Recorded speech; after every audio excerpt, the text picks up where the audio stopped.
Olá, o meu nome é Joana Rita Souza e sou responsável pelo projeto Filo Criatividade e estou aqui hoje a falar-vos a convite do Alijó e do Camães, num projeto do agrupamento de escolas de Dom Sancho II de Alijó, do município de Alijó, para vos contar um bocadinho sobre, partilhar convosco alguns aspectos sobre a filosofia para crianças e jovens, que é uma área à qual eu me dedico desde 2008, e não podendo estar a falar convosco de viva voz presencialmente, pensei e articulei aqui alguns assuntos que normalmente são questões que surgem quando se fala em filosofia para crianças e jovens, porque não só a filosofia em si tem, enfim, já tem alguns, envolve algum desconhecimento, alguns tabus, algumas ideias feitas que por vezes são frutos de experiências menos positivas na escola, e normalmente nós só encontramos a filosofia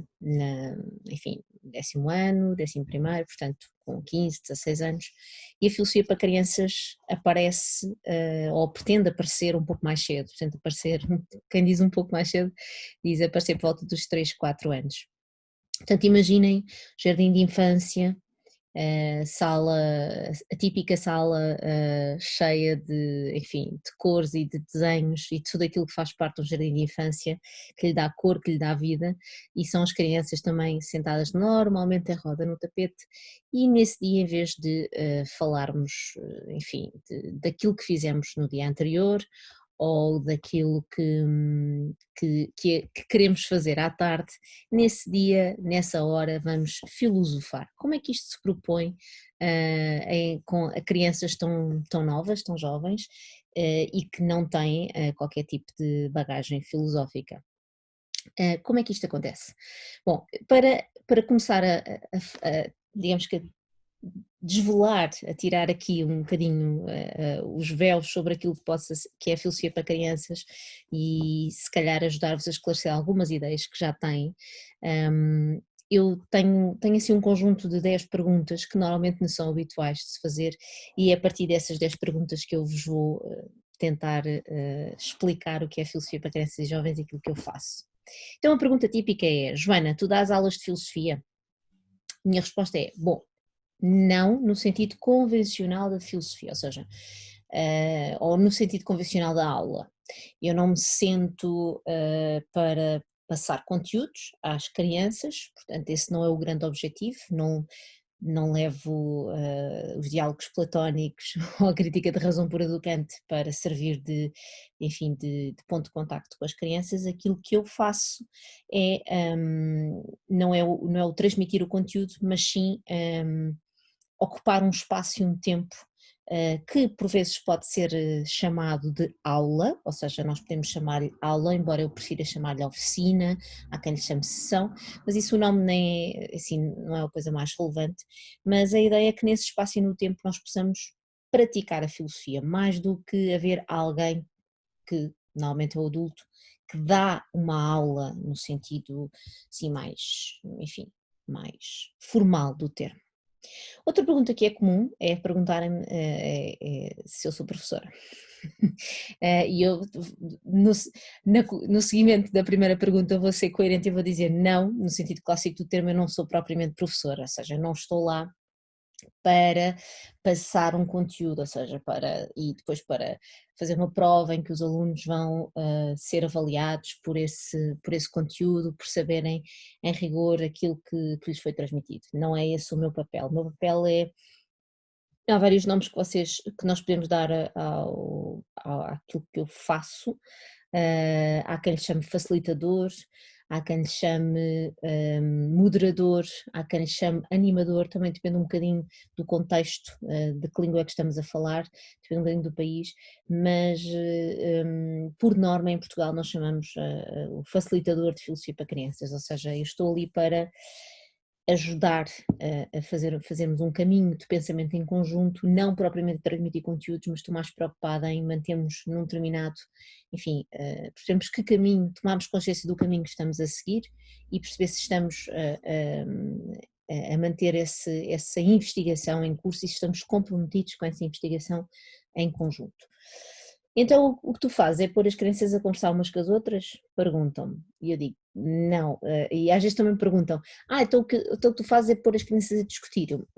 Também não é bem isso. Não é bem só uma conversa e não é propriamente uma discussão no sentido aguerrido do termo. Aquilo que se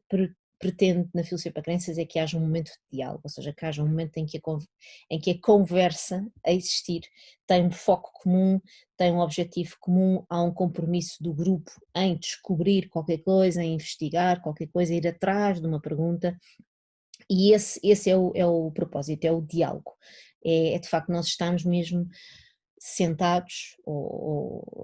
enfim, num momento de entrega ao momento, desculpem aqui a redundância, mas a ideia é que estejamos realmente sentados a ouvir e em diálogo com o outro, ou seja, eu para dialogar com o outro tenho que ouvir aquilo que ele está a dizer, às vezes tenho que lhe pedir para me esclarecer algum assunto, tenho que voltar atrás, tenho que começar a imaginar outro tipo de coisas, mas a intenção é que haja efetivamente um diálogo. E nessas aulas podemos dizer o que quisermos? É uma pergunta que muitas vezes me fazem e eu digo, bom, sim e não.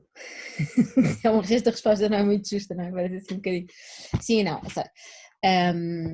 cada um dos participantes pode dizer aquilo que quiser, sim, mas aquilo tem que ser submetido ao grupo para, enfim, para avaliação, para perceber se é pertinente, se tem sentido, se vai acrescentar alguma coisa àquilo que nós estamos a fazer ou se é uma coisa completamente diferente. Portanto, sim, podemos dizer tudo o que quisermos, todavia temos que saber que aquilo que estamos a partilhar com os outros pode ser, pode ser alvo de, enfim, de avaliação por parte do grupo, não avaliação de fizeste um bom trabalho ou não fizeste um bom trabalho, mas de percebermos se aquilo realmente tem pertinência, aquilo que está a ser dito tem pertinência para o que estamos a fazer ou não. Então o que tu fazes é um modelo pedagógico? Perguntam-me. Bom, a filosofia para crianças é digamos que é uma estrutura que facilita processos de aprendizagem, é um espaço e um tempo onde realmente a reflexão digamos que é o mote, é aquilo que se pretende fazer, é o tomar consciência do pensamento e é muitas vezes também o pensar o próprio pensamento. A filosofia para crianças tem muito desses momentos, vive muito desses momentos em que nós não só pensamos e seguimos um determinado caminho, mas também pensamos sobre o próprio pensar, sobre aquilo que estivemos a pensar em conjunto, sobre o meu pensamento visto aos olhos dos outros e o pensamento dos outros visto também pelos meus próprios olhos. Portanto, há uma intencionalidade filosófica muito grande na filosofia para crianças. Então, outra pergunta que é habitual fazerem. Basta ter um plano, portanto fazer um plano de sessão e depois dizer que vamos querer atingir um determinado fim filosófico e está feito. Não, quer dizer, não é só isso, é bom prepararmos e é bom haver planificação, eu também a faço, ou seja, quando crio uma oficina de filosofia para crianças eu pretendo, tenho normalmente um jogo ou um excerto de um livro, uma situação, portanto há muitas coisas que podem ser o mote, podem ser o pontapé de saída para a oficina de filosofia e quando eu faço essa preparação eu penso, imagino o tema, digamos que o tema filosófico-chave, ou que é uma espécie de chapéu de chuva, não é? Onde eu vou colocar aquele jogo e tenho intenções de trabalhar essa área da filosofia, todavia tenho que estar disponível para a discussão, o diálogo, levar outro caminho, porque eu não sei como é que o grupo vai agarrar naquela proposta, eu não sei que perguntas é que eles vão fazer, que conceitos é que vão ser efetivamente trabalhados. Então nesse caso eu prefiro ter uma planificação com muitos ICs, não é? Ou seja, que me abra muito o campo de possibilidades e porque quanto mais esse campo de possibilidades ficar aberto, menos eu estou agarrada a essa planificação e a pensar que tenho de cumprir e tenho que chegar lá. Eu não tenho de chegar lá, eu não sei se vou chegar lá, nem sei onde é que vou chegar. Tudo depende do pensamento que acontecer em grupo e isso no limite é imprevisível porque todas as pessoas são diferentes e mesmo levando um mesmo jogo para grupos diferentes, eu não sei se depois o curso do pensamento vai ser igual. Então o que eu faço é treinar pensamento crítico, sim, há aqui um treino de pensamento crítico e é fundamental no sentido do pensamento crítico, no sentido do saber ouvir a ideia do outro, avaliar a sua pertinência, perceber se a razão que é dada é uma boa razão, se é sólida, se é uma razão que se aguenta perante uma contra-argumentação, perceber o que é um argumento, ou seja, e sobretudo também perceber muito bem o que é que eu vou fazer. Quando eu peço a palavra é muito importante poder anunciar antes o que é que vou fazer, se vou dar uma ideia nova, se vou dar um exemplo, se vou dar um contra-exemplo, se vou responder, se vou justificar ou dar uma razão, se vou fazer uma pergunta. Estas são algumas ferramentas de pensamento que eu uso nas oficinas e que enfim, são uma espécie de código, todas têm cores, cada participante fica com um conjunto colorido também na sua mão e a ideia é que antes, ou melhor, quando pede a palavra, basta pôr a cor, basta pôr a cartolina da cor que pretende no ar e o grupo à volta já antecipa o que é que vai fazer. Quando o grupo à volta, quando eu coloco esta cartolina, que eu vou fazer uma pergunta, quando eu coloco a cartolina branca no ar, eu estou a dizer ao grupo que vou fazer uma pergunta. Portanto, se aquilo que eu fizer a seguir não for uma pergunta, o grupo tem toda a legitimidade para dizer: Joana, então mas tu se calhar escolheste a cartolina errada, ou quando começaste a falar desististe de fazer uma pergunta e fizeste uma coisa nova. Portanto, esse é o tipo de pensamento crítico que se trabalha, esse nós submetemos o nosso pensamento à crítica dos outros, à observação dos outros, e sim, portanto também é pensamento crítico. Mas também outras coisas, é pensamento criativo, é pensamento colaborativo, pensamento cuidativo, enfim, são outras dinâmicas que fazem parte também da filosofia para crianças. Uma observação que é muito costume fazerem não achas que isso é muito difícil para as crianças, é muito abstrato? Bom, as crianças, vamos lá ver, as crianças têm uma linguagem própria, têm uma experiência muito própria da vida, do perguntar, daquilo que as apoquenta, e por terem essa experiência própria e por terem essa forma de estar e de ver o mundo, a filosofia para crianças surge-lhe como um espaço e um tempo onde essa experiência própria pode ser e deve ser